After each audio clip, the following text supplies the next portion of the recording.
So several weeks ago, I was out on the patio, the back patio. I was having dinner with my 8-year-old son, Micah, and we were just talking, and I asked him, hey, how's your relationship with Jesus going?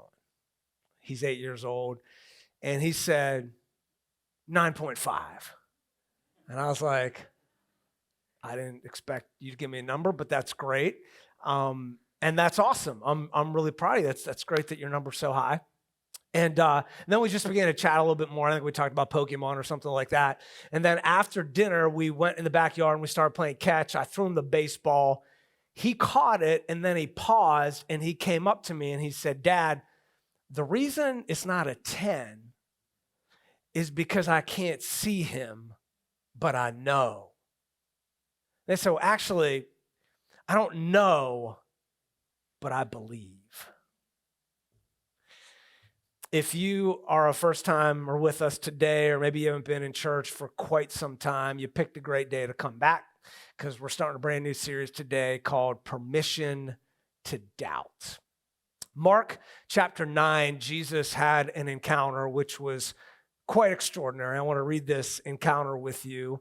When Jesus was on earth, he had 12 disciples with him, and he had 3 who were kind of like his inner 3. Oftentimes, he would take them off to do something with them by himself. He would give them additional teaching, or they would experience something that was extraordinary.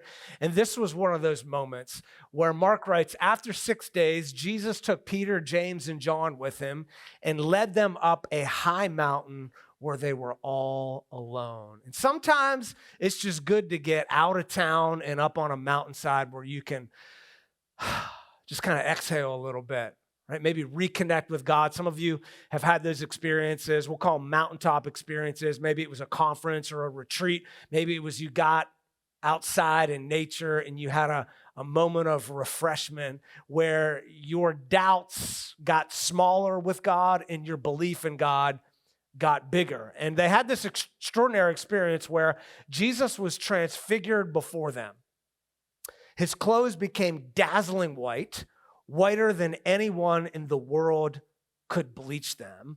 And there appeared before them Elijah and Moses, who were talking with Jesus. Elijah, the great Old Testament miracle worker, and Moses, the one who led them out of Egypt. And it was this really extraordinary experience, if you can imagine. And Matthew records this experience as well, gives us a little bit more detail, and writes, Peter said to Jesus, Lord, it is good for us to be here. It's good for you to be in church today. It's good for you to have moments of refreshing. It's good for you to have these mountaintop experiences that build up your faith. And maybe you've been there where you would say, when I'm on the mountain, when I'm away, my doubts get smaller and my faith gets bigger.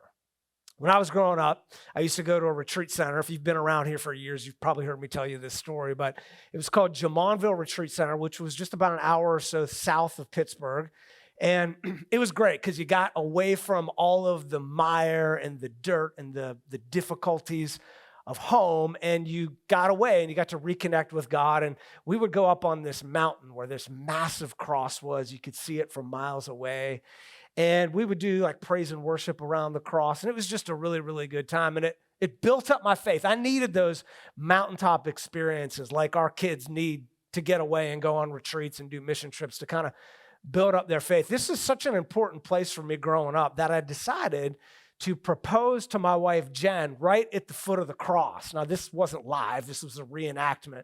But my friend went up before us, and he put a sign on the cross that said, I love you, Jen, and I proposed to her right there because I wanted the cross to be the foundation of our relationship. I wanted us to say, okay, Jesus is going to be the foundation. But whenever you have these mountaintop experiences, eventually you got to get off the mountain, right? Eventually you got to get back to everyday life, the life of a middle schooler, the life of a high schooler, the life of a teacher, the life of someone who's going about your business every day where you're dealing with the struggles of everyday life. This is the way John Ortberg describes it in his book, No Doubt. He says, here's the sad truth about the mountaintop. No one is allowed to remain there permanently. Everyone has to return to the valley of ambiguity, the valley of struggle, the valley of doubt, in some cases, the valley of the shadow of death, where you got to deal with some of your annoying coworkers and some of your peers that get on your nerves, and you got to listen to various arguments that make you think. And, we experience those in everyday life. And this is what happened when they got off of the mountaintop. So eventually they get off the mountain. And Mark tells us that when they came to the other disciples, they saw a large crowd around them and the teachers of the law arguing with them. And probably Jesus is thinking to himself, man, I can't even leave for like a couple of hours, and my guys are arguing with the religious leaders. I mean, what's going on here? So he says, in the middle of this scenario is, what are you arguing with them about? Now, they say that John 3:16 is the most quoted verse in the Bible, but if you're a parent, that might be the most quoted verse in the Bible, right? Because you're like experiencing some quiet, and then you hear some commotion, and you go and you see your kids, and you quote this Bible verse, and you're like, what are you guys arguing about, right? We have this Bible verse memorized, and we say it over and over again, and Jesus is like, man, I thought I could get away for a while, and now an argument has come out. He was hoping that his disciples would be able to do ministry instead of engaging in arguments. But anyway, this man in the crowd answered, teacher. So he doesn't know a lot about Jesus. He's heard rumors that Jesus is a miracle worker. He's heard that Jesus is powerful in word and deed. He doesn't know a lot about him. He's heard rumors, but he knows that he's a teacher. And he says, I brought you, my son, but you weren't anywhere to be seen. And instead, I had to deal with your disciples. And I've brought you my son who is possessed by a spirit that has robbed him of his speech. I got to tell you, Jesus, it is really, really bad. Whenever this demon seizes him, it throws him to the ground. He foams at the mouth. He gnashes his teeth and becomes rigid. I asked your disciples to drive out the spirit, but they could not. And probably Jesus is a little bit frustrated right now because he's thinking, okay, I've got a mission. I've chosen 12 disciples, and their mission is to take this message worldwide. See, Jesus wanted to empower his disciples, but his current reality was his disciples were powerless because they were engaging in an argument instead of doing ministry. So, Jesus is kind of a little bit frustrated here. So he says, oh, unbelieving generation, probably referring to the disciples, how long shall I stay with you? I mean, I can't even leave for a few hours and things go crazy. How long do I need to stay with you? How long shall I put up with you? All right, just bring the boy to me. So they brought him. And when the spirit saw Jesus, it immediately threw the boy into a convulsion. He fell to the ground and rolled around, foaming at the mouth. You just picture this, right? There's people coming, the crowd's getting bigger and bigger, and this boy's foaming at the mouth and having seizures. And in this moment, Jesus asked the boy's father, how long has he been like this? Has this just started happening, or has this been happening for years? And he says, from childhood, it's been going on for years. And it has often thrown him into the fire or water to kill him. Now, often is exhausting. And if you have a child who you can't even leave by himself for a few moments because you're worried that the demon's going to lead him into the flames, and if you're thinking, I don't even know if I could go to the grocery store for a few minutes because the demon might bring him into the Sea of Galilee where he'll drown, that's exhausting. So he says, but if you can do anything, I'm not sure you're able to do anything. I mean, I've heard rumors about you. I don't know that you're able to free him from this demon, but if you can do anything, would you take pity on us and help us? I titled this sermon, An Iffy Faith, because this man has an iffy faith. He's heard things about Jesus, but he's not so sure Jesus can actually do anything to help him. And so Jesus says to him, if you can, said Jesus. And then he says, everything is possible for him who believes. Now, this word belief doesn't just mean, well, yeah, I believe. It actually means something deeper. It's a very common word used in the New Testament. It's used 241 times, and it means to place your confidence in or to trust. Right? So this man kind of believes, but he's not really sure.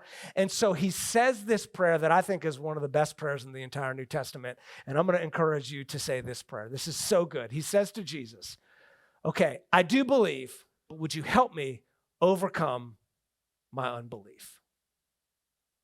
I do believe, because I've heard rumors, but there's a big part of me that doesn't believe. Jesus, would you help me overcome my unbelief? You see, what this man has is a mustard seed size faith. Right? And Jesus at one point in the New Testament said, even if you have faith that is the size of a mustard seed, you can move mountains.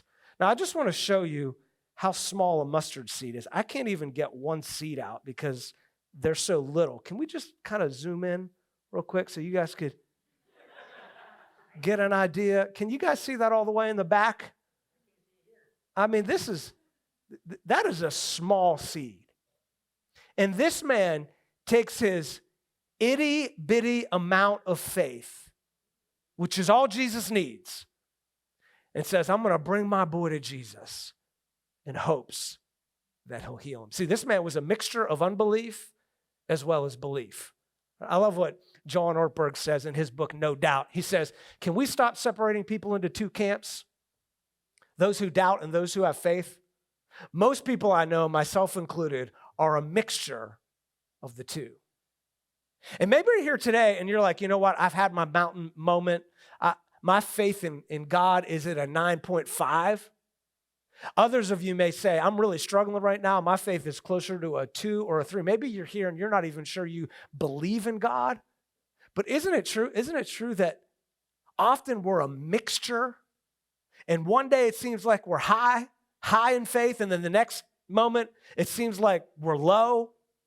I mean, even in this room right here, I would guess that we're a mixture of faith, where some of you have been walking with Jesus for a long time and you got maybe a 9.5. Others of you are at the very beginning stages of your faith. And God's like, or Jesus is like, whatever amount of faith you got, I can work with that. I can work with that. So Mark says, when Jesus saw that a crowd was running to the scene, he rebuked the evil spirit. And he said, you deaf and mute spirit, I command you, come out of him and never enter him again. And the spirit shrieked, convulsed him violently, and came out. And the boy looked so much like a corpse that many said, he dead. I think Jesus, I think he's dead. I think Jesus killed him. I mean, can you imagine, right? All the crowd's getting bigger, more people are getting there, and they're hoping to see a miracle. They're hoping to see something awesome. And they're looking at this boy who is not even moving. And they're like, this did not end like I was hoping it would end. And the next part of this faith, there's moments where I read the New Testament and I'm like, man, I wish I could be there. Or I wish when I get to heaven, I'll get to see like the movie. This is amazing, right? Because Jesus reaches down and takes this boy by the hand and lifted him up to his feet. And he stood up. And everyone's like, wow. Wow. See, this boy's father, I don't know if he had like 10% belief and 90% unbelief. I don't know if he had, 90% belief and 10% unbelief, but we do know that he was a mixture of belief and unbelief. And Jesus in that moment gave him permission to doubt. And because he exercised the little itty bitty amount of faith that he had, God moved. God moved. So after this, the disciples go with Jesus indoors and they ask him privately, why couldn't we drive it out? I mean, you were up on the mountainside and we were hoping you could just have your time with Peter, James, and John and we could kind of carry on the ministry, but Why couldn't we drive it out? And maybe Jesus said something like, well, because you were too concerned about winning an argument with the religious leaders instead of doing ministry. But we do know that he said this kind can come out only by prayer. Do you doubt God? Do you doubt God? Now, the answer for this is yes, most of us do doubt God. Even if you're a 9.5, most of us can say with honesty, I'm not certain. Because the only path to certainty is through the door of death. So a better question than do you doubt God, because for most of us this is yes. A better question is, will you take a step towards Jesus anyway? Will you bring your boy to Jesus anyway? Will you bring your concerns to Jesus anyway? Will you take a step into the unknown anyway? Because after all, we live by faith, not by sight. You know, we see this principle not just here, but in other places in the New Testament. I want to share with you another extraordinary example. The early church is recorded in the book of Acts. And in Acts chapter 12, the writer Luke says this: King Herod, who was in charge of the land of Judea right around Jerusalem where the church was starting to explode, he arrested some who belonged to the church, intending to persecute them. So he had James, one of the three that was on the mountaintop, the brother of John, put to death with the sword, which would have been devastating for the church because James was a resource to them. James was a brother. James was a friend. This was the guy that had experiences with Jesus that nobody else had. And Herod, when he saw that this pleased the Jews, he proceeded to seize Peter also. And I don't know why he didn't kill Peter, but instead he ended up putting Peter in prison. But the church was earnestly praying to God for him. So here's the church. They're like, oh, we just lost James. Peter's in prison. He's our leader. Let's get together and let's have a prayer meeting. So they start praying. And then you read the text and you discover that Peter's shackles fall off by the power of God. The prison door swings open and he is free. And he's walking to the streets and he thinks to himself, I'll go back to the place where they were praying for me. Right? So the text tells us that he knocked at the entrance to the door, and a servant girl named Rhoda came to answer the door. And maybe she went up and said, who is it? And he said, hey, it's me. I've been set free from prison. Because Rhoda, the text tells us, recognized Peter's voice. She was so overjoyed and ran back without opening it and exclaimed, Peter is at the door. And Peter's just sitting here knocking. Now, how do you think the early church responded to Rhoda's statement? Maybe they said, wow, that's awesome. God has answered our prayers. Praise you, Lord. You are such a good God. You know how they responded? They said to Rhoda, you're out of your mind. I mean, they didn't even have enough faith to believe that God would actually answer their prayers. And the rest of the story is a little bit humorous because it tells us when she kept insisting that it was so, they said, well, it must be his angel. So they're getting in this little argument here. And I'm like, why didn't you guys just go open the door? Because Peter's just knocking on the door, it tells us. And when they opened the door and saw him, they didn't say, praise God. They're like, oh, God actually answered our prayer, right? See, they had just enough faith to pray. They didn't have the kind of faith that believed that God would actually answer their prayer, but they had enough faith to pray. So, you have permission to doubt. You're not disqualified because of your doubt. You have permission to doubt, but you do not have permission to pout. You know how like those little kids start like quivering? They're like lower lip, oh, here it comes, because they're not getting what they want. It's about to be an explosion, right? So you have permission to doubt. You have permission to explore. You have permission to say, I got a whole lot of unbelief going on inside of me, but you do not have permission to remain stagnant and do nothing. I mean, it would have been so easy for the early church to do that, for them to say, you know what? We prayed that James would be taken care of. I mean, James was our guy. He was with Jesus on the mountaintop. He shared us stories and nobody else knew about Jesus. We prayed that God would protect him, but instead he got stabbed to death. So now that Peter's in prison, we ain't praying for him because obviously God doesn't care. But no, they didn't pout. Instead, they said, we're going to get together and pray, even though they didn't actually believe that their prayers would work. And in the same way, this man who had a boy who was demon-possessed, it would be easy for that dad to say, I'm not bringing him to Jesus. I've brought him to all kind of religious leaders. I have prayed. I have fasted. I have asked God. Nothing's worked. I'm not bringing him to Jesus. But that man displayed just enough faith to pick up his boy and bring him to Jesus. And I love this promise from James. He said, you come near to God, and he'll come near to you. You don't remain stagnant and pout because of your doubts. You get up and do something. You take a step of faith, even though it might be a little bit scary, even though you may not know exactly where it's going to lead.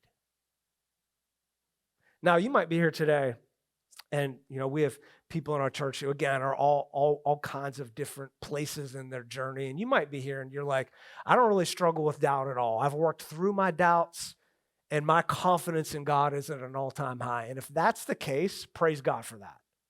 That's a gift. Faith is a gift. Praise God for that. But would you be merciful to those of us who do doubt? Would you show mercy to those who do struggle with their faith and at times get consumed by unbelief? Would you, as Paul wrote in Colossians 4, let your conversations always be full of grace, seasoned with salt, so that you may know how to answer everyone? How many of you like salty snacks?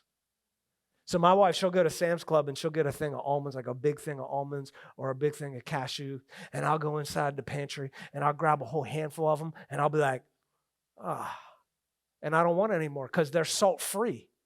And it's like chewing chalk.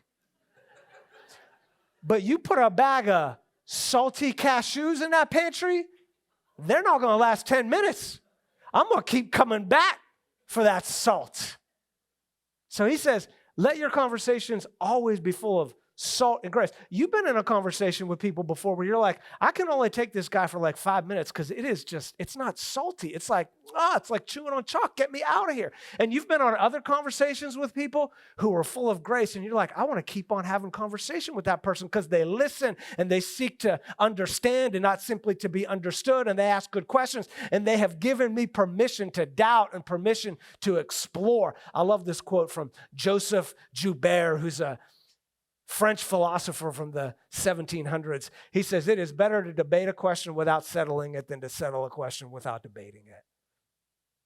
It's good for us to just talk about our doubts openly, for us to wrestle with it, for us to give each other permission to ask questions about the difficulties in the Bible and questions about God. I love this passage from Matthew 28. This is the very end of Matthew's gospel. Jesus had already risen from the dead, and he's got them up on this mountainside, and he's ready to give them what's been known as the Great Commission. And the text tells us that the 11 disciples went to Galilee, to the mountain where Jesus had told them to go. So this is what's hopefully going to be a mountaintop experience. So they're all gathered together, all the disciples, and this is extraordinary. When they saw him, they worshiped him. It's like in this room today. Some of you worshiped him, some of you doubt. They worshiped him, but some doubted. And Jesus said to them, what do you think he said to them? How do you think he responded? I mean, maybe he said this: Thomas and the other doubters, please get off the mountain because you clearly don't have enough faith. Now, the story of Thomas is interesting because when Jesus defeated death, the disciples said to Thomas, he's alive. And Thomas said, yeah, right. If I don't touch his wounds, I'm not believing. They're like, all right, well, okay. So a week later, Jesus shows up in front of Thomas and says, touch my wounds. And Thomas says what is one of the greatest exclamations recorded in the New Testament. He says, my Lord and my God. And Jesus looks at Thomas. He's so good. He says, you believe because you see. Blessed are those who believe and haven't yet seen. So here's Jesus with all of his guys, the believers and the doubters and the 9.5ers and the 4.5ers and everyone in between.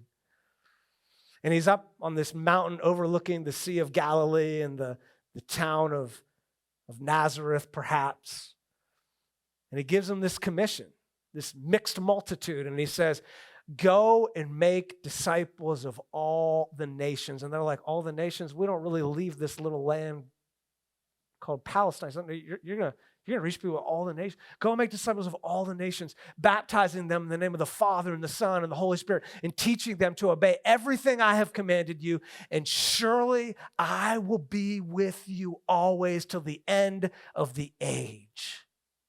And this time the disciples get off the mountain and they change the world. Whew. So, do you have enough faith? Just a little bit of faith? Enough faith to take a step, to take a risk, to bring your boy to Jesus, to pray for those who are hurting? Will you come near to him? His promise is that he'll come near to you. This is your homework. Okay, here's your homework. I want you to go to beartownroad.org, and I want you to join a small group. Now, I know what you're thinking. Some of you, you're like, I don't want to do that. You have permission to doubt, not to pout. So don't pout. Go to the website, get in a small group. Groups start a week from today. So they don't start this week. They start next Sunday, September 17th, and they'll meet throughout the week. The other thing this is your other homework, okay? We're going to do a devotional together for 1 week. It's going to start tomorrow morning, and it's going to finish up on Sunday. It's 7 days. It's called Permission to Doubt. And we're going to text this to you this afternoon. If you don't get a text from us this afternoon, email us at office@beartownroad.org, and we will get you this devotional so that we can all do it together, the mixed multitude of us, okay? And this is your last bit of homework. I want you to say this prayer at least once a day for the next week. God, I do believe. Right? Because unless you're dragged here this morning by somebody, there's a chance that you have some belief. Right? I do believe, God, would you help me overcome my unbelief and put your unbeliefs out in the open. I'll do this myself right now, okay? Here's some of the things that I struggle with. Here's some of my doubts. That God is good all the time. Especially when I read some of the texts in the Bible, the violence and God asking Abraham to sacrifice his son Isaac. That's a tough one for me. Or the Canaanite conquest or slavery in the Old Testament. Those are difficult issues. I read that and I'm like, is God really good all the time? We're going to talk about that. We're going to talk about, does prayer still work? I know it worked in that story you just shared 2,000 years ago when Jesus was there, but does it still work today? Some of you are doubting that. Or does he still work miracles? Is he still in the miracle working business? I give you permission to doubt. We're going to talk about this. It's going to lead us all the way up to Thanksgiving. And it's my hope that at the end of this series, you will have taken a few steps closer to God, to Jesus. And his promise is that he'll get closer to you. But you got to keep showing up. See, today you demonstrated enough faith to show up, but you got to keep showing up. And he'll keep showing up too. Okay, one last account, one last story. Disciples are in a boat, Sea of Galilee. Jesus is not in the boat. They're like, I wonder where Jesus is. All of a sudden, they look out and they see him walking on water. And Peter, who's typically the one to jump first, says, Lord, if it's you, tell me to come to you on the water. And Jesus says, come.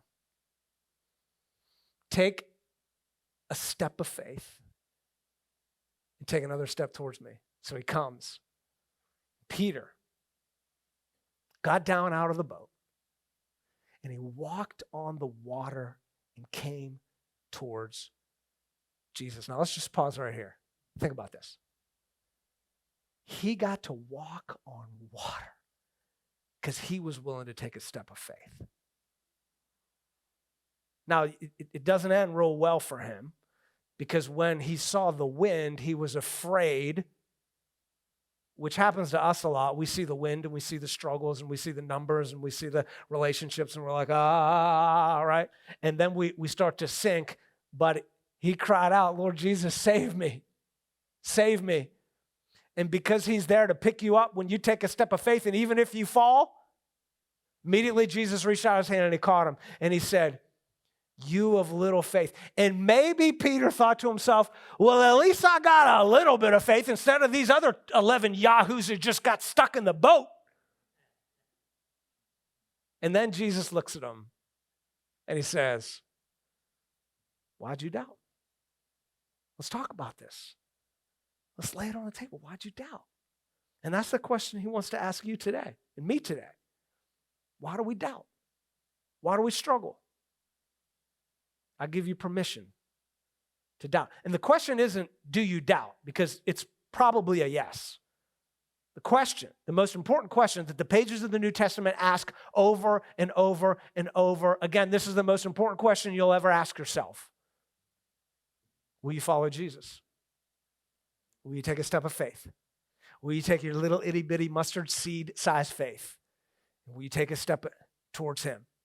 And his promise is that he will come near to you. I don't know. I'm not certain. And if you're looking for certainty, you're never going to get it until you die. I don't know. I'm not certain. I got struggles. I got questions. Why hasn't God answered this prayer? Why don't I see miracles? Why is the Bible so difficult for me to understand? I don't know, but I believe, and most of us believe at least a little bit. And Jesus is like, I can work with that much belief. So would you this week say, I do believe, but would you help me overcome my unbelief? Would you be willing to take a step of faith into the unknown and experience Christ? Maybe for some of you, like you've never experienced before. Would you take a step of faith in the midst of your doubts? I'm going to invite the worship team to come up right now. And we're going to sing a song that deals with this whole issue. And I love the lyrics to it. It goes like this. It says, give me faith to trust what you say. That you're good. That you're always good. All the time. Always good all the time. And that your love is great. You know, when I proposed to my wife and I put on the fence, I love you, Jen, that image has always been helpful to me because when I look at the cross, it's as if Jesus is putting a sign at the bottom of the foot of the cross that says, I love you. I love you. And I love how in the story of the man who brought his boy to Jesus, when the crowd started getting bigger, Jesus healed him before the crowds got bigger because he's more interested in the person than he is the crowd. So one thing I can say without a shadow of doubt and complete confidence is that he did die on the cross because he loves you. And he did defeat death. And he's with you. So this is our prayer. Your love is great. And I'm broken and I'm busted up inside and I've got some experiences and I've got some unanswered prayer and I've got some questions and I have my struggles with the Bible. I'm broken inside, but I'm going to give you my life anyway. I'm going to take a step of faith anyway. I'm going to show up next week anyway. I'm going to get in a small group anyway. I'm going to serve that difficult person anyway, because that's what you've asked me to do.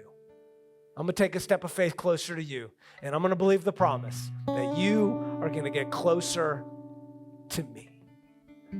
You got permission to doubt, but you do not have permission to pout. You do not have permission to stay exactly where you are. Would you take another step towards Jesus? And we like to say around here that we as a church are called to help each other take our next steps towards Jesus. So why don't you pray with me, and then we'll sing this song together.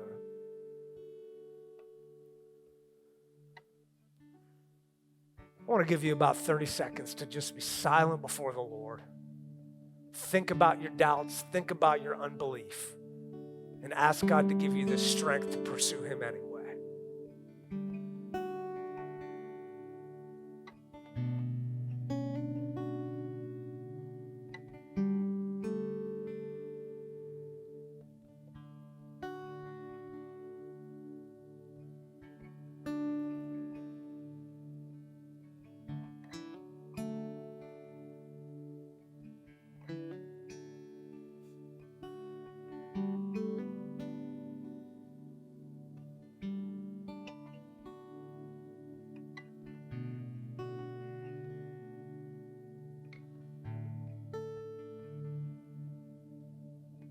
Lord, I want to lift up the person in the room or watching online who has zero faith. Somehow they got dragged here. But I pray in this moment that you would give them faith and they would exercise it in whatever way you want them to exercise it. I pray for the person who's like a 3 or a 4 out of 10 when it comes to their own doubts. And I pray that you would give them the strength to trust you in the midst of it. I thank you for the person who's here that's a 9.5. And I pray that they would give other people permission to doubt and love on them and help them to get closer to you. Lord, in a room this size, we are a mixture. But we know that you love working with mixtures. And you can make the perfect cake at the end of the day. So would you give me faith to trust what you say, that even though I'm broken inside, give me the strength to give you my life. We pray this in the matchless, amazing name of the God of the universe who authored this scripture that we looked at today and also loves us so much that he gave his one and only Son. That God who is the Father and the Son and the Holy Spirit. Amen. Let's stand together and sing.